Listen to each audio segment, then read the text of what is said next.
Bem-vindos a mais um vídeo no canal e hoje eu vou trazer para vocês um top 5 ETFs que pagam dividendos mensais todos os meses dólar na sua conta. A gente vai entrar a fundo em cada um deles, fazer um comparativo para você decidir qual que é o melhor entre eles e também ver se há uma oportunidade de você colocar algum deles na sua carteira. E claro, como vocês sempre sabem aqui no canal, eu vou trazer também várias outras coisas que talvez vocês nem imaginam que existe e que precisa ser comparado nesses ETFs de pagamento de dividendos mensais. Já sem enrolação nenhuma, vamos pro primeiro ETF que eu separei aqui, que é o JIP, o ticker é o JEPI. Esse é um ETF que vai buscar comprar ações de grande capitalização, ou seja, que tem um tamanho de mercado já bem grande. A ideia do JIP aqui é basicamente fornecer um retorno parecido ao S&P 500 e que traga uma volatilidade menor do que ele e uma renda mensal. Já de cara aqui a gente consegue ver que a gestão desse ETF aqui, JIP, ele é ativa, ou seja, ela não é aquela gestão passiva que segue um índice, é totalmente ao contrário, você vai ter gestores ali todos os dias ativamente olhando as melhores oportunidades e fazendo alterações para que ele consiga performar melhor. É lógico que normalmente uma gestão ativa tende a trazer um risco um pouco maior do que uma gestão passiva. Isso porque você vai ter que confiar muito na gestão que está por trás, já que ela vai tomar todas as decisões sem necessariamente ter uma regra muito clara. É bom comentar que a gestão desse JIP aqui é do JP Morgan, ou seja, um grande bancão. Além disso, ele tem uma taxa de administração de 0,35% ao ano, que está dentro desses ETFs de dividendos. O dividendo yield atual dele é de 11,33%, tá? É bastante se comparado com outros dos Estados Unidos. Além disso, ele tem uma quantidade de 117 ativos dentro do portfólio, que é relativamente ok, e tem um beta de 0,58%, ou seja, realmente ele é quase metade da volatilidade do S&P 500. Se a gente for olhar as posições atuais do ETF JIP, a gente pode ver que realmente são empresas muito grandes. A gente tem aqui Hershey's, Microsoft, PepsiCo, Mastercard, Ambev, Coca-Cola, então é muito interessante e logicamente a gente tem que acompanhar muito de perto. O segundo ETF que eu separei aqui que paga bons dividendos mensais é o DHS. Esse é um ETF que vai buscar simplesmente por empresas que são americanas e pagam altos dividendos mensais. A gestão dele é diferente do JIP, então no caso aqui é passiva, tem uma taxa de administração um pouquinho maior de 0,38%,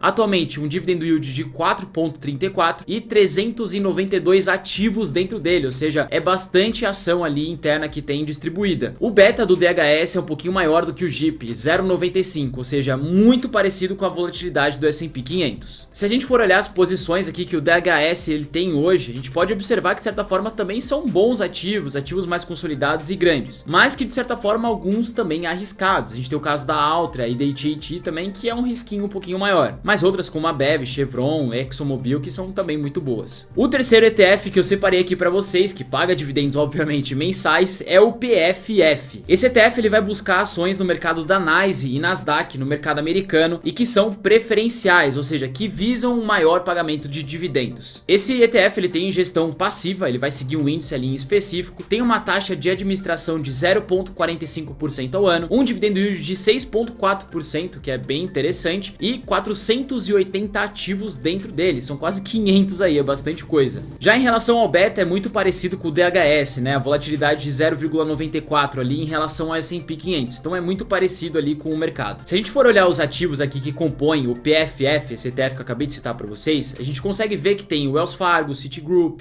Bank of America, ou seja, grandes bancos. E se você olhar na parte de setores que compõem esse ETF, 70% é do setor financeiro. Então eu diria que esse é um dos maiores riscos desse ETF, porque grande parte dele está num único setor. O quarto ETF muito brabo que eu separei aqui para vocês é o SPHD. Esse ETF ele vai pegar ali as ações do S&P 500, ou seja, no máximo ele vai conseguir escolher entre 500 ações as maiores dos Estados Unidos. Só que ele vai focar em comprar aquelas que são menos voláteis, ou seja, que apresentam menor risco e trazem de certa forma um maior pagamento de dividendos. Se a gente for olhar aqui as outras informações, ele também acaba sendo um ETF de gestão passiva, tem uma taxa de administração de 0,30% ao ano e um dividendo yield de 4,23% ao ano também. O único ponto de atenção aqui é que a quantidade de ativos ela é bem limitada, né? 51 ativos. Eu acho um pouco, então talvez esse seja o maior risco que eu vejo hoje no SPHD. Em questão de volatilidade, ele tem um beta hoje de 0,67%, ou seja, é o segundo menos volátil entre esses quatro que eu trouxe aqui. Se a gente for olhar os ativos em específico que ele compra, também tem um pouquinho de risco, mas também outras empresas muito boas. A gente vê o caso da Verizon, a gente vê o caso da Kinder Morgan, do Simon Properties, a gente vê do Dow, que também é uma empresa muito grande.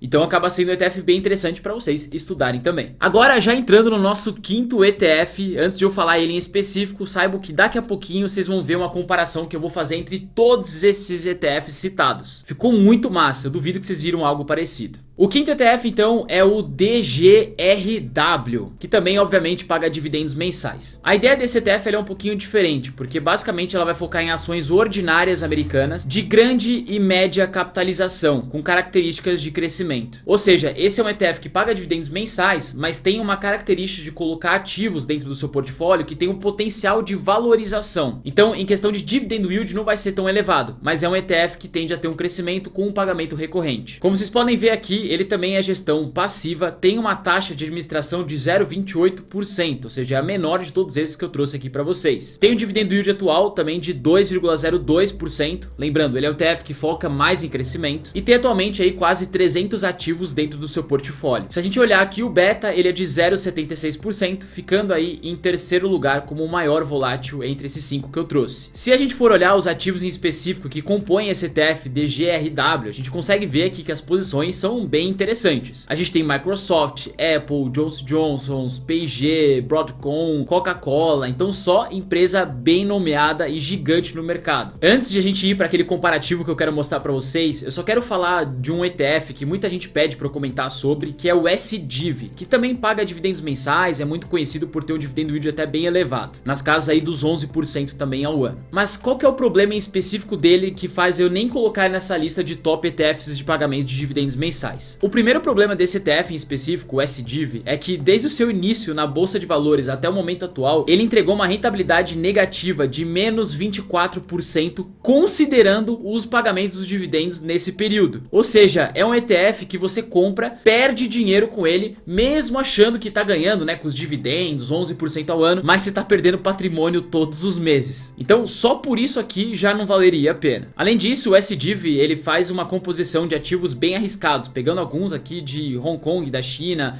Brasil, Austrália, Reino Unido, Taiwan, alguns que você provavelmente nunca ouviu falar. Fora que nos últimos anos também esse foi um ETF que veio decaindo o seu crescimento de pagamentos de dividendos. Ele já está no momento atual que o dividend yield é tão alto, 14% ao ano, que ele não consegue manter esses patamares. E isso não é nada bom para o investidor que visa um longo prazo e uma renda e uma consolidação do patrimônio. Fora que, se a gente for olhar, a taxa de administração do SDIV é de 0,58% ao ano, maior de todos esses ETFs que eu trouxe para vocês no top 5. Então fica a resposta aí sobre o SDIV para vocês. Eu não gosto desse ETF, por isso que também não tá no top 5 e nunca provavelmente faria parte da minha carteira. Agora, continuando com os nossos top 5 ETFs de dividendos mensais da Bolsa Americana, eu fiz um comparativo aqui entre eles sobre sobreposição. O que é isso? É o quanto de ativos de um ETF tem de igual num outro. Então, quanto maior for o percentual aqui, mais ativos iguais esses dois ETFs eles vão possuir. Então vamos supor aqui, se você pegar o ETF JIP e comparar com o ETF JIP, é óbvio que ele vai ter uma sobreposição de 100%, porque todos os ativos são iguais. Agora, se você comparar o ETF JIP com o DHS, ele tem uma sobreposição de apenas 6%. Ou seja, é muito pouco. Normalmente eu considero aí abaixo de 40%, até ok você ter esses dois ETFs. Eu tô mais mostrando isso aqui porque às vezes as pessoas elas querem colocar mais de um ETF que pagam dividendos mensais na carteira. E olhar esses indicadores aqui é super importante para ver se você não tá colocando mais do mesmo. Então, em resumo, os que eu vi que tem mais sobreposição entre eles é o DHS com o SPHD, então eu evitaria colocar os dois na carteira. Mesmo assim, não é coisa tão relevante assim, 35% até que tá ok. E o outro que tem bastante sobreposição é o JIP com esse DGRW, que é aquele que foca em ativos de crescimento. Agora, um outro ponto interessante é você comparar também esses ETFs de dividendos mensais com a sobreposição em relação ao S&P 500. Então você pode ver que o ETF JIP, por exemplo, tem 34% dos ativos iguais ao S&P 500. Isso é interessante você ver porque eu sei ou imagino que a maioria de vocês deve ter o ETF VOO, o SPY, o IVV na carteira. E às vezes colocar um desses ETFs aqui vai trazer um pouquinho de sobreposição. Mas até então não vejo problema. O que tem maior sobreposição em si é o DGRW com o S&P,